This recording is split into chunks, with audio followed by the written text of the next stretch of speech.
Voilà, force de frappe de Wazalendo. Le général Yakotumba, René et les Wazalendo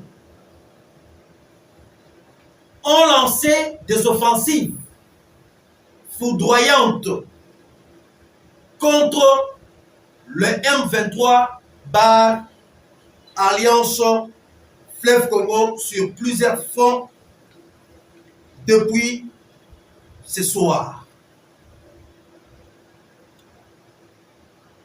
Mes chers amis, mes chers compatriotes congolais, détente et de membres. Congolais de père et de mère.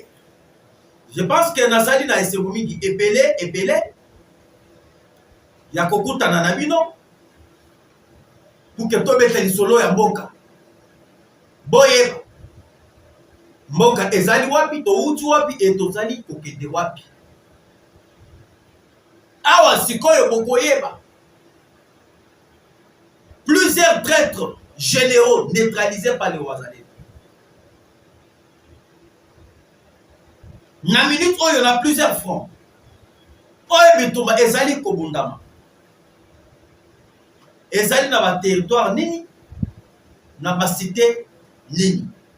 Toko Parzateka. Sur le deuxième point, mais c'est le président Donald Trump vient de confirmer l'accord qui seront signés entre le Rwanda et les États-Unis ainsi la RDC. Lui-même en personne, le président Donald Trump a outu Oloba. Et toko Yebisabino, le président américain à l'Obini. Cette fois-ci, finit la néocolonisation. Les total c'est un avantage. Il y a accord au ekozala signamé. Parce que nayo ki batu ebele bazali koloba. Et pour la ligne bino bo se pencher toujours aux États-Unis. Et pour la ligne bozali kolinga toujours bozo na bo. Donc pour expliquer bino ba avantage, il y a accord au ekozala signé par la RDC et les Rwanda aux États-Unis d'Amérique du Sud dans quelques semaines. Et sur le troisième point, mes chers amis, Togolobela, les propos de M. Martin Fayulu. Martin Fayulu demande la démission du président Félix Tshisekedi. Et pourquoi Martin Fayulu a saigné que Fachi a démissionné? Et plan nini oyo bango bazali na yango toko partager. Alors avant de banda émission ya biso tozali kosenga bino bokota vraiment ebele ndenge ezala toujours momesano et partager toujours une fois de plus et n'oubliez pas de laisser vos j'aime et n'oubliez pas de laisser vos commentaires partout où vous êtes en train de me suivre. Awa sikoyo boyo kake makambo ezali toujours na dimension mosusu. Ba ennemi bazali kolingate Kimia est revenu na partie est ya RDC. Na minute oyo na yebisa kibino na première partie. Ba Wazalendo basovaki Uvira na Kamanyola. Et bolingaki boyoka que Mwenga est tombé, Uvira est tombé, Kamanyola est tombé.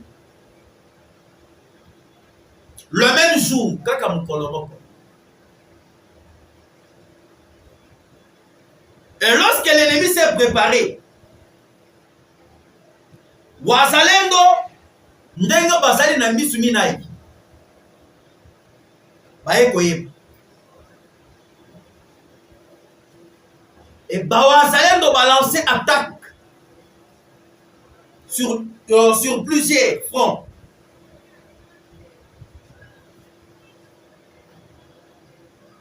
Nous avons Katana. Katana Bitumba Ebundami Lelo.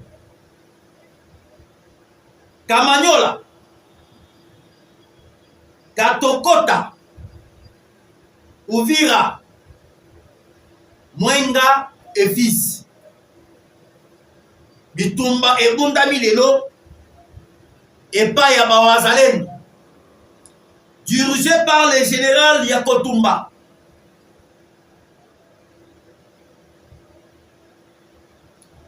Maintenant, quel a été le plan du M23? L'ennemi avait deux plans. Et avant que toi Simbato explique comment est-ce que Bakenda peut éliminer les officiers militaires. Oh, il va passer à qui bango minduki. Bakenda ko pesa ba wazalendo mais va détourner. Sur le premier plan, ba formula qui front. Na côté à territoire ya Mwenga. Mwenga Luinja. Luinja est une zone très riche en or. Luinja est na côté ya Mwenga. La formule qui font. Dans seul objectif. Lorsque les Wazalendo va tourner regard na bango na côté à Mwenga fils. Va contourner position ya Wazalendo na Zambira. À partir de Zambira, va pouvoir attaquer Kamanyola, Uvira et va pouvoir ici. C'est-à-dire va pouvoir ici Mwenga, va pouvoir ici na Uvira.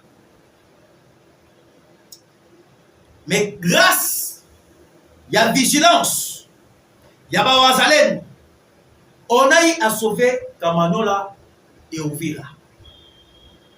Et dans la minute où on est tozali ko ebisabino awa. Nous avons perdu Luinja. Luinja est dans le territoire ya Mwenga. Ba M23 va occuper. Et de quelle façon on va M23 va occuper? Na minute où on a sali ko ebisabino. Lorsque affrontement est bandaki na Luinja. Bawazalendo babandaki ko percer. Depuis le matin, il y a eu des affrontements. Bitumba ebundami. Mais Bawazalendo va commis cassé par manque y a munitions de guerre. Basali recours à partir y a Kamanyola, à partir y a Uvira. Bako ka continue la Bawazalendo de munitions de guerre. Va défendre Luinja. Baboy kopesa Bawazalendo munitions de guerre. Bota la lolenge la traitise partout.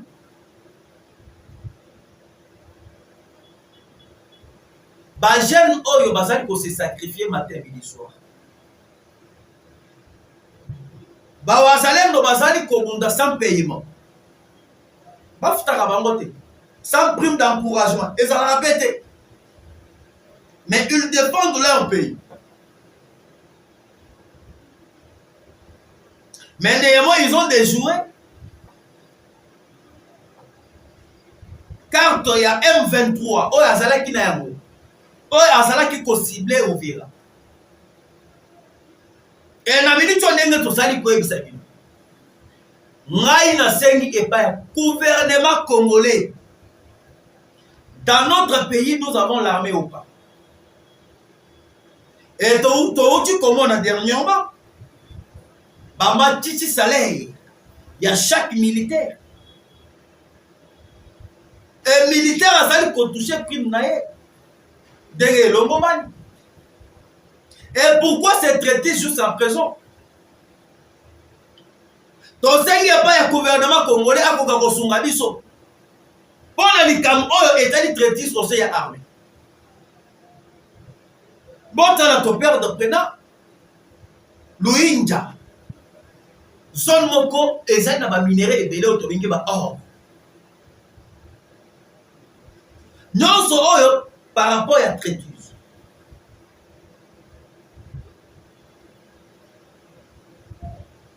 Et na minute na yebiko. Bato bazali ko condamné des fois, ndenge tozali koloba. Ndenge nini? Balobeli makambo ya cesser les faits. Et les États-Unis azali ko boule bino. Et les États-Unis d'Amérique azali ko jouer na carte ya Rwanda. Ndenge bato mususu bazali déjà koloba. Mais je suis venu pour na ko informer bino. Et naye pour que to solo la bino pour que bino vous allez informer. C'est que vous devrez savoir. Le M23 par RDF bakomi dans la soupe. Et ça dit lokola nyoka bakati ya mukila. Bakati nyoka mukila. Mais azali koloka toujours moyen que bon ala kisa que il est fort azali na makasi. Batu wana bazali lisusu te. Bokanga makambo nazali koyebisa bino. Oh, bango oyo bazali kosala wana ezali pression. Ezali pression balukela bango bakato. Ezali pression baya awa. Bapesa bango ba part de kato au sein du gouvernement. Mais il n'y en aura pas. Et il n'y aura pas aucune chance au bako accorder bango. Et boye bako na minute oyo ba perdant bazali ba français. Parce que ba français bazali sima ya bango. Ndenge ba français bazali sima na bango. Mais ba déjà accélération ya pour parler ya négociation. Ezali pour un avantage ya France te, mais ezali pour un avantage ya États-Unis d'Amérique. Parce que à la place France yebo kwa kota kasima ya Rwanda api ya kaba minéré. A déstabiliser Congo. Et kozalaka lisusu te. Ne esika tozali koyebisa bino par rapport ya importance ya accord oyo ekozala signame.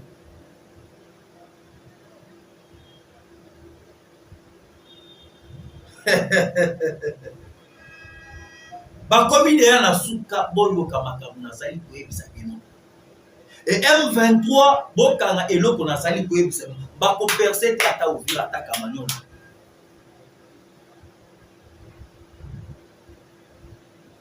Et là, mes chers amis,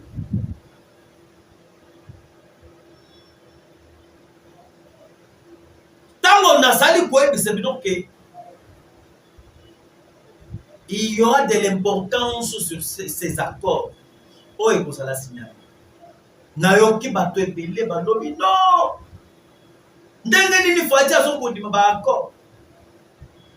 Et ndenge nini fati se penche toujours aux États-Unis d'Amérique. Mais vous voyez que c'est pour votre bien. Et ça dit bien pour la bien à Congo.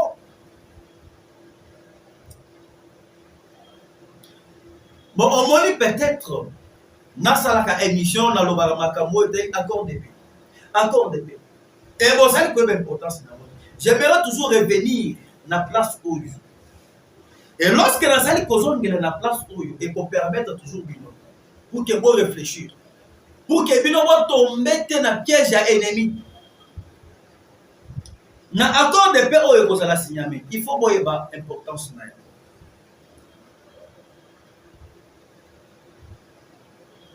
Attendez.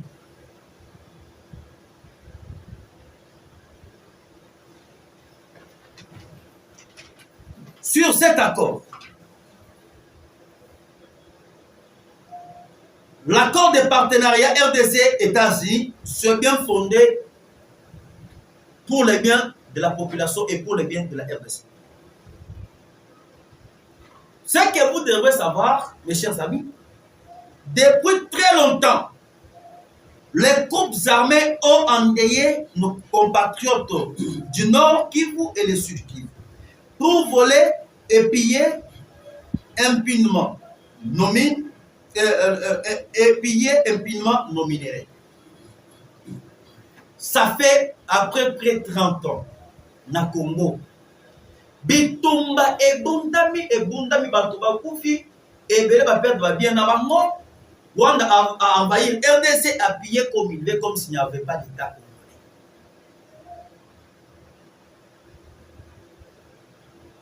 Maintenant, les avantages pour un accord au RDC et les États-Unis. Premièrement, le Congo va bénéficier renforcement de la sécurité nationale. Bon, mon avantage, c'est l'accord pour signer avec les États-Unis. Renforcement, il y a sécurité, il y a RDC.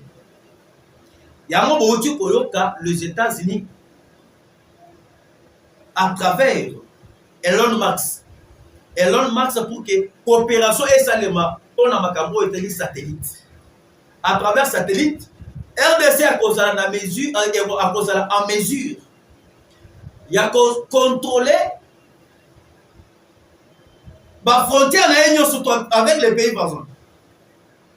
Et Congo est causé en mesure de contrôler 2 345 millions kilomètres carrés. 2 345 000 kilomètres carrés au c'est-à-dire à travers satellite à États-Unis. Pour contrôler maintenant la frontière où il y a des solutions. Parce que les alliés toujours dans le cadre de renforcement et de sécurité nationale. Ça fait partie sur les accords des États-Unis et la RDC. Et deuxièmement, il y aura aussi la collaboration militaire avec l'armée américaine, incluant la formation et l'équipement de FARDC avec les technologies. Au moins, l'avantage, il y a un accord. Il y a un signé entre la RDC et les États-Unis d'Amérique. RDC a un avantage pour un équipement militaire aux États-Unis. RDC a un avantage, il y a technologie moderne, il y a États-Unis d'Amérique.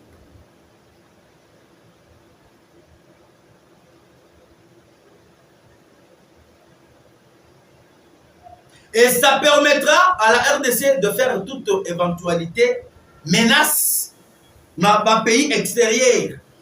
Nous surtout pour s'attaquer contre la RDC. Na simina nous tena aussi maïsika bokoyoka. Et comment est-ce que le président Tshisekedi anéantir plusieurs dinosaures, plusieurs zombies. Oh, basana qui va ennemi. Il y a paix. Oh, basana qui va ennemi, il y a peuple congolais. Toujours dans le cadre, il y a renforcement, il y a coopération. Avec cette coopération,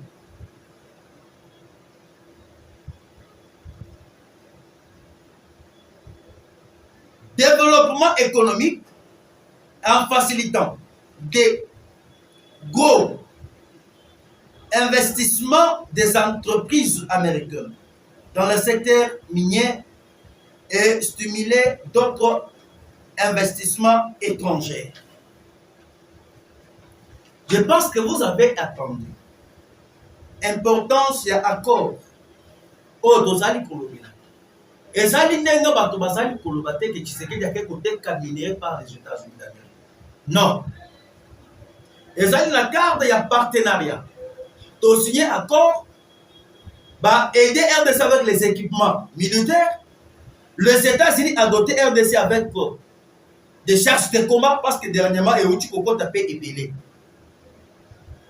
Et quand tu es en partenariat avec la technologie moderne avec les États-Unis, c'est ce qui fait peur au Rwanda. Il y a un moment où tu koyoka, mais c'est Donald Trump où tu koyoka. Qui dit d'abord le président américain? Hein? Trump à l'obibo. Je m'occupe du Rwanda et de la RDC qui sont en train de se battre. Et nous essayons de régler ça.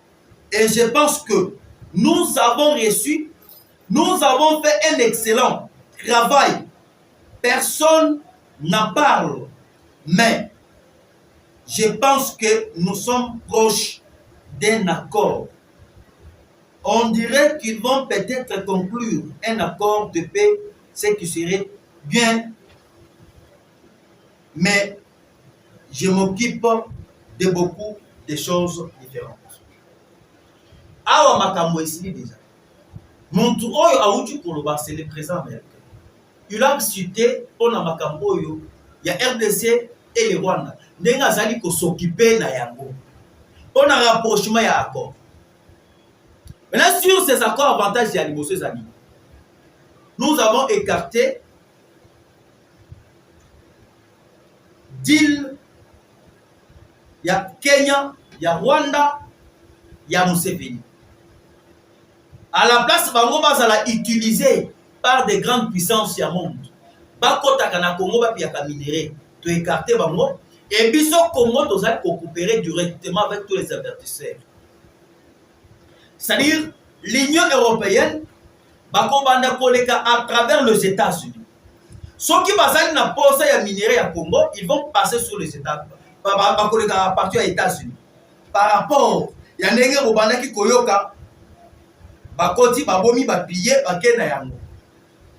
Tshisekedi c'est un fait, un stratège, un monstre. Et moi, quand vous allez koyoka bananga balobi, baoyo balobi, ezali makelele ya ngungi, basi basuki parce que na minute onenge tozali koyebisa bino. Le 2 mai, je vous avais déjà expliqué. Tous les deux partis, Bassi va déposer déjà Mikana Nabango comme un cahier de charge. Je peux vous dire que comme préaccord RDC et l'Iran, le 15 juin, le 15 mai, espère mi balé, il y a Congo na Rwanda ba kutani, ba sololi. Signé. Et lorsque va espérer on va aussi cette mission na bango, donc entamer la deuxième fois, la troisième phase. La troisième phase c'est ça maintenant phase. Il y a le 21. Le 21 Kayikwama na ministre ya Rwanda va kutani ba signer une fois de plus. Le 15 match qui tourne wow. Match ici. Et lorsque le match est reçu le 15 juin, Fatih a fini de signer officiellement. C'est-à-dire que l'Union européenne, SADC, EAC, Bakoto sa accord au Yoruba, ça l'a signé le 15 juin. Fatih c'est un fait. Stratège. Bitumba ezo pour qu'il négocie là, mais les Congolais mususu bazali na ba distraction. Les Congolais mususu bazali ko manipuler bango par les ennemis du peuple. Na ibisaka bino que pourquoi les gens bazali côté mais l'accord. Bazali côté mais cet accord c'est parce que babi déjà que Fatia Bobeta a 15 ans. Avec 15 ans oyo ko beta. Ba kozala na espace te. Aimez partager notre émission. Ayons tous espoir. Si que le lot Tshisekedi a échoué, ce n'est pas lui-même Tshisekedi qui va échouer, ça sera les 120 millions de peuples, les 120 millions Congolais qui vont élire qui est au voter qui ne va pas échouer. Les lots qui va pas s'ajouter. Parce que Tshisekedi a écarté Bango. Katumbi a se retrouvé, Kabila se retrouvé, Nanga se retrouvé.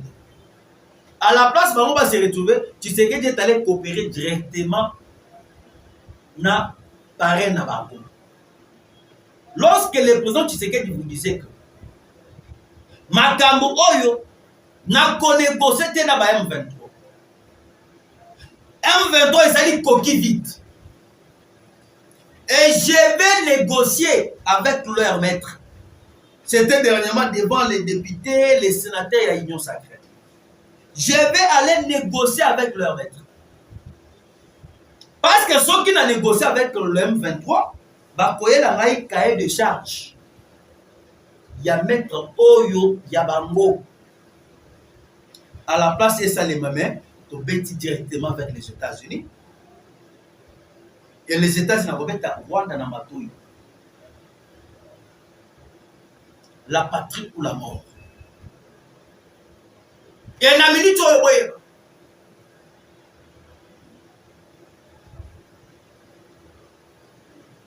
bolanda makambo oyo na bazali koloba te. Ata ba Fayulu nyonso wana parce que moi j'ai suivi Fayulu. Fayulu est en train de brandir pour dire que Tshisekedi il faut démissionner en 2028. Après avoir kokende na kati ya France, a eu injonction et pas ya ba français et Fayulu aye a comment koloba que non avant que 2028 ait comment il faut que Tshisekedi a démissionné.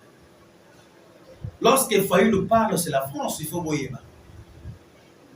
Fayulu a été toujours un candidat.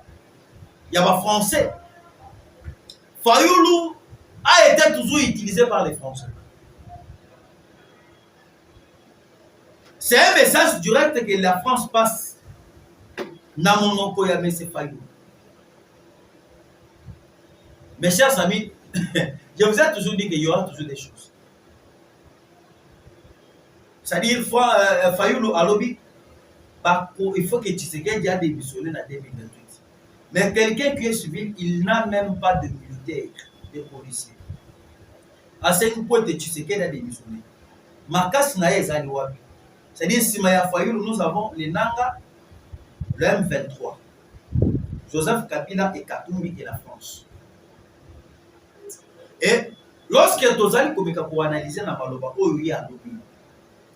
c'est-à-dire, en 2028, si que le président Tshisekedi ne démissionne pas, pourquoi pas trahir? Ou soit pour ça, il y a rébellion. Maintenant, au cas où si les Rwanda signent, et bah toi, na balongo était, sort na bango et pose la ndenge. Nebo bisika boko ba frapper bango par les États-Unis. Ça, ce n'est que le début. Les États-Unis ayaka na makambo ya malembe. Azali ko caresser yo.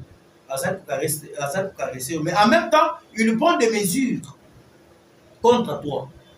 Lelo, j'aimerais vous informer. Boke na base ya États-Unis, base militaire. Oyo ezalaka na kati ya Pologne. Bauti kolongola yango par les États-Unis. Na Pologne, à chaque fin du mois, les États-Unis abandonnent Kotinda Minduki. Pour ravitailler la base militaire, Oyo Abango Esaïe na kati ya Pologne. Maintenant, à travers Pologne, c'est là où le Rwanda bénéficiait les armes. Il y a qu'à s'attaquer contre la République démocratique du Congo. Maintenant, dans le message, le secrétaire de la défense américain, M. P.T. Exet, a confirmé qu'on a retrouvé un militaire naïe. Il y a États-Unis dans la Pologne, va même Bamindou qui n'a pas besoin de demander à tout. On a déblonné de la France. Parce que France a l'Union européenne. Pologne a l'Union européenne. Mais lorsque maintenant Balomboli base militaire aux États-Unis, par quand il y a déjà un ravitaillement, il y a un ministère de guerre. Ça, ce n'est que le début. Mais néanmoins, le président Félix Tshisekedi, qui déjà dans Paul Kagame, n'a Massada Bolos au Gabon. Awa, Ezali Makamoto pour le jours à venir, avec les temps. Tu dois vous expliquer. Dans la rencontre, il y a Gabon. Il y avait quoi? Quelle a été la proposition de Kagame? Quelle a été les propositions du président Tshisekedi? Précisément, dans Gabon, la prestation à serment, il y a président ya Gabon actuel président ya Gabon oyo asalaki coup d'état militaire. Massada Bolos ayambaki délégation ya Égypte, délégation ya Israël, ayambaki délégation ya sous-région ya Grand Lac. Maintenant, la rencontre na bango jusqu'à présent, ça n'a pas encore fité.